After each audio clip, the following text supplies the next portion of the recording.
Sometimes people do not buy things because they need them. They buy them because they need relief.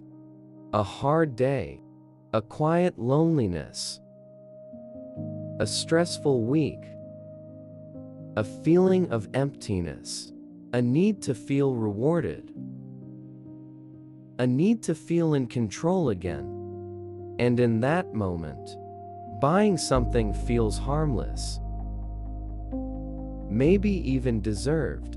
A new shirt, a better meal, a package at the door, a small treat, a little comfort. The problem is not always the item. The problem is the role it is playing. Because when buying becomes emotional medicine, it starts costing more than money. It costs peace. It costs awareness. It costs discipline. It costs trust in yourself. And worst of all, it trains you to escape discomfort instead of understanding it. That is why emotional spending is not just a financial problem. It is a life pattern.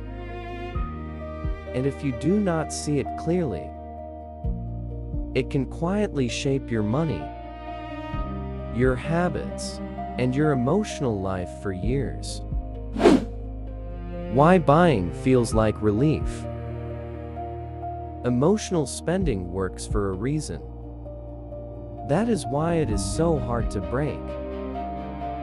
It gives you a quick shift, a quick feeling, a quick change in state.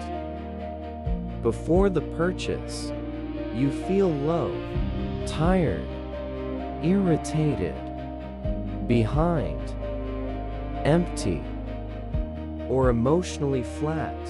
Then you browse, click, order, spend, and something changes. You feel movement. You feel anticipation. You feel a small emotional lift, even before the thing arrives. That is important. Sometimes people are not buying the object. They are buying the feeling around the object. The fantasy, the reward, the emotional interruption, the sense that something good is happening.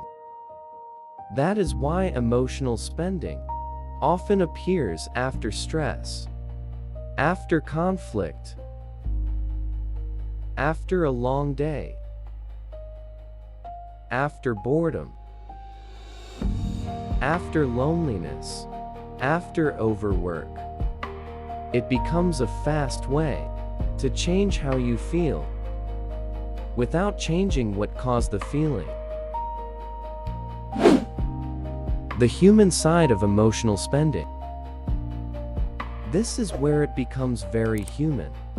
A lot of people do not spend emotionally because they are irresponsible. They spend emotionally because they are tired, because they are carrying too much, because life feels dry, because they feel unseen, because they want one small thing to make the day softer. That is why emotional spending often sounds reasonable. I had a hard week.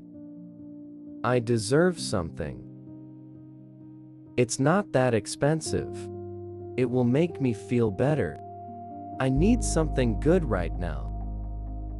And sometimes, that feeling is honest. But honesty about the feeling does not make the habit harmless. The danger is repetition. When buying becomes your default comfort, your brain starts linking relief to spending. Stress becomes a trigger. Sadness becomes a trigger. Exhaustion becomes a trigger. Even boredom becomes a trigger. And over time, you stop asking, "What do I actually need?" You start asking, "What can I buy to feel different right now?" That question is expensive. Not only financially, emotionally too. Why it costs more than money? The cost of emotional spending is not only the price tag, it is the cycle it creates. First, you feel bad, then you spend. Then you feel better for a moment. Then the feeling fades. Then the money is gone. Then the regret appears. Then the pressure returns. And now you have two problems: the original feeling and the financial consequence. That is why it costs more than money. Because it adds weight. Without solving the cause, it creates short-term comfort and long-term tension. It buys a moment of relief by making tomorrow slightly heavier. And this matters deeply, because if a person keeps doing this, they do not only lose money, they weaken self-trust.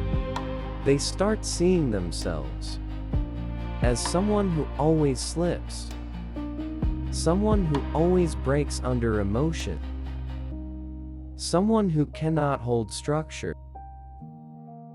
That identity hurts.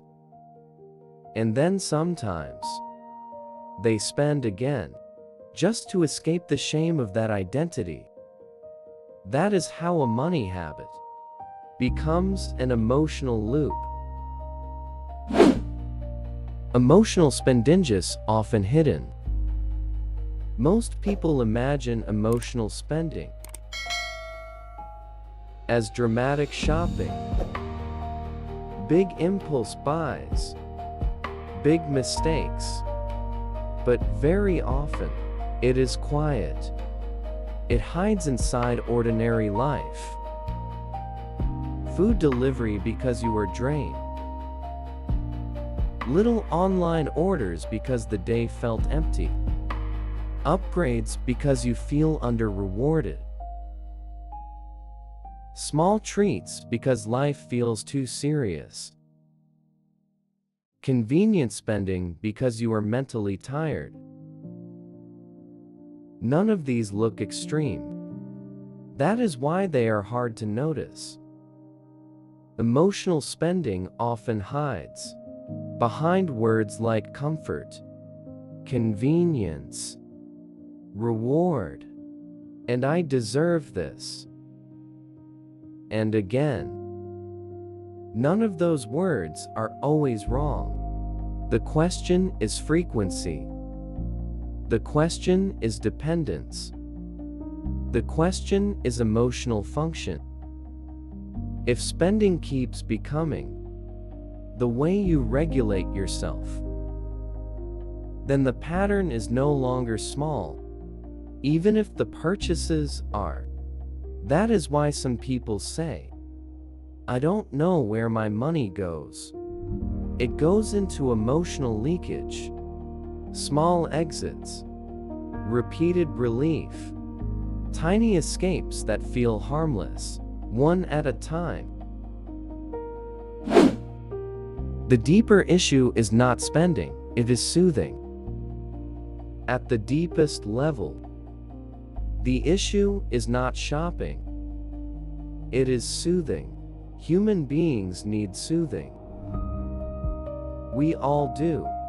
The real question is, what are you using to soothe yourself? Some people use rest. Some people use movement. Some people use conversation. Some people use silence. Some people use prayer. Some people use music. Some people use spending, and spending feels powerful because it is immediate, it is available, it is private, it does not ask much from you, it gives fast reward. But soothing through spending is dangerous when it becomes primary, because then your emotional system depends on consumption. You stop building inner tools. You stop building healthier ways to recover from stress. And that makes adulthood heavier, because life does not become easier. Pressure does not disappear. Loneliness does not vanish. Boring days still happen. Hard weeks still happen. So if spending is your main comfort, then money becomes responsible for too much of your emotional life. What emotional spending is really trying to say? Emotional spending is often a message, not a random behavior, a message. Sometimes it says, I am exhausted. Sometimes it says, I feel invisible. Sometimes it says, I need softness. Sometimes it says, I need reward. Sometimes it says, I am lonelier than I admit. Sometimes it says, I need something to look forward to. That is why shame alone does not solve it. Discipline alone does not solve it either. You have to listen deeper. What are you trying to fix? Every time you click buy now, what feeling are you interrupting? What discomfort are you avoiding? What need are you outsourcing to consumption? Those questions matter. Because if you only fight the spending, but never understand the pain, the pattern will just find another form.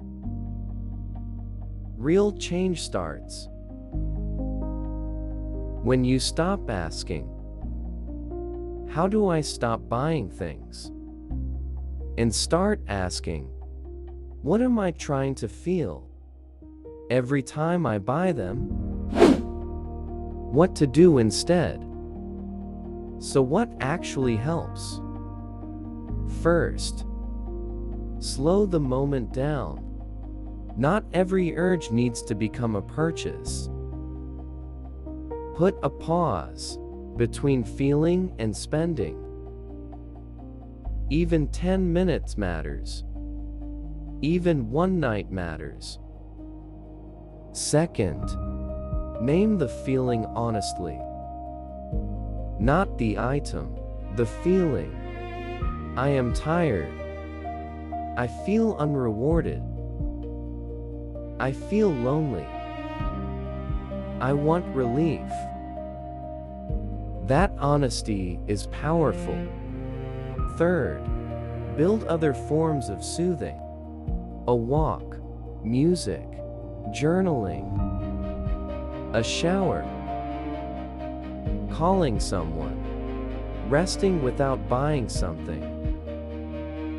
Not because these are magical, but because your nervous system needs alternatives. Fourth, remove easy triggers when possible. Delete saved cards. Leave items in the cart.